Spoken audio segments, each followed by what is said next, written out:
Welcome to New Strength. I'm Christina Cook-Lee. New Strength is a daily devotional offering hope and encouragement to people who are trying to get and stay free from depression and/or dependency. I would encourage you to read along with me. If you're viewing directly on YouTube, check the description area below the screen for instructions on how you can. Thanks for joining me. Our topic is guarding your mind. The focus, keeping it simple. The scripture, Romans chapter 8, verse 5 from the New International Version of the Bible. Those who live according to the flesh have their minds set on what the flesh desires. But those who live in accordance with the Spirit have their minds set on what the Spirit desires. Today, my husband and I went for a significant kayak ride on one of the lakes of my childhood. We put in at a county park I remember going to with some of the children from our church when I was somewhere between 5 and 10 years old. I remember how hard it was to walk on the unpaved parking lot. My feet were very tender because I didn't go barefoot very often. I remember walking very gingerly, trying to keep the sharp stones from hurting me.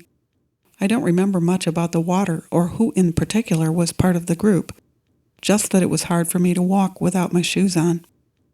As we paddled our way across the west shore of the lake, heading north toward the channel where our former cottage sat, I couldn't help but notice all of the beautiful homes along the way. I had done a fair amount of sailboating and water skiing on the lake in my lifetime, but not for 40 years, at least. Back then there was a considerable amount of undeveloped area, interrupted every now and then by a tiny cottage or a cluster of tiny cottages. There were a few two-story homes on the lake at that time, but nothing fancy. It was a lake where people spent summers and lived the simple life of swimming, boating, fishing, and laying around in hammocks under the tall oak trees. The years have definitely made a massive change on the landscape. The homes I saw today were mostly large. You could spot a few that had been skillfully remodeled to include the older cottage with a huge addition, but it was obvious that many of the newer homes now occupied the space where a few tiny cottages had sat in the past, on the then typical 50 to 100-foot wide lots along the shoreline. It was fascinating to see the display of modern and modernized homes, mostly all well kept, sparkling just like the water. Every now and then, I spotted a tiny cottage survivor and wondered how much longer it would look that way. Architecture is just one of the ways our culture has experienced a revolutionary change in the past 50 years. The standard of living has escalated by amazing proportions. Having a summer cottage was a status symbol in the years of my youth, but today, social expectations are so much higher. In this age, more is better in the minds of young professionals. Trying to keep up or measure up could cause a person to go deeply into debt or feel like a failure if they haven't been able to acquire a respectable amount of stuff. Magazines and media portray perfect-looking young people enjoying the good life in homes fit for a king and driving cars that cost more than an average home. No wonder depression is rampant. No wonder people turn to drugs and alcohol as a way of coping with their feelings of inadequacy. Amidst the parade of homes we passed, I saw the occasional real estate sign. There was an assortment of properties available, some medium-sized homes and some large ones. I couldn't help thinking about the reasons people sell homes. Sometimes someone has had a change of employment, and they need to relocate to another area.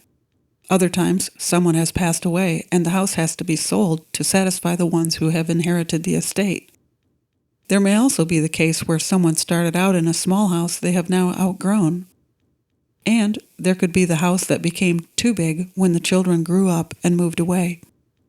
Besides the real estate that comes on the market for the usual reasons, many of the homes on the market today are ones that were built when money was easy to borrow and loans were big. When the economy dipped, the owners were no longer able to enjoy the good life as financial pressures mounted. There is a new trend in housing today called tiny homes. Some people have realized that the jumbo houses and mortgages were not all they were cracked up to be, and are chasing a new dream where they can live at peace and have more time to enjoy the simple things. Simple is the new good life. Declaration: I will find new strength by embracing the simple life. I will find peace by seeking the Spirit instead of stuff. Thanks for taking the time to listen. I would really appreciate it if you would like this segment, and if you wouldn't mind, please share it with someone else who might also benefit from it. And if you haven't already, subscribe to the New Strength Devotional channel on YouTube or on WordPress, and then a link will come to you every day in your email with a segment like this. And if you're already a subscriber, I'll look forward to meeting with you again tomorrow. My prayer is that you will find new strength day by day and endless blessings. I'm Christina Cook Lee.